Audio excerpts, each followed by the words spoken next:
सध्या खतांच्या किमतीत प्रचंड वाढ झाली असून ग्रामीण भागातील शेतकरी आर्थिक अडचणीत सापडलाय। एकीकडे खतांच्या किमती भरमसाठ वाढल्याने शेतकरी अडचणीत आलाय, तर दुसरीकडे महाराष्ट्र राज्य कृषी विक्रेत्यांचा खत वाटपामधील जाचक अटीच्या विरोधात बेमुदत संप आंदोलन आजपासून पुकारण्यात आलंय। याविषयी शेतकरी आणि कृषी केंद्र चालकांनी काय प्रतिक्रिया दिली आहे आपण पाहूया।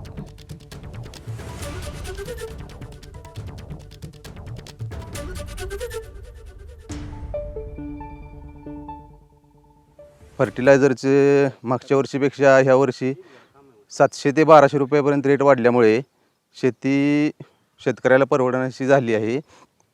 तर शेती सध्या धोक्यात आहे, तरी याचा विचार व्हावा।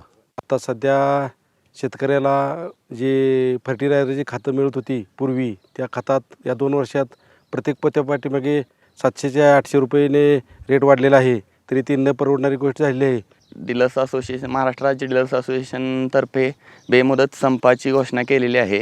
याची कारणे अशी आहेत की रासायनिक खताची लिंकिंगबाबत ज्या अनावश्यक वस्तू आपल्याला लादल्या जातात खत कंपन्यांकडून, आणि दुसरा मुद्दा असा आहे साती पोर्टलतर्फे आपल्याला बियाण्याची विक्री करण्यात येते, ती गोष्ट शक्य नसल्यामुळे ते बंधन काढण्यात यावं।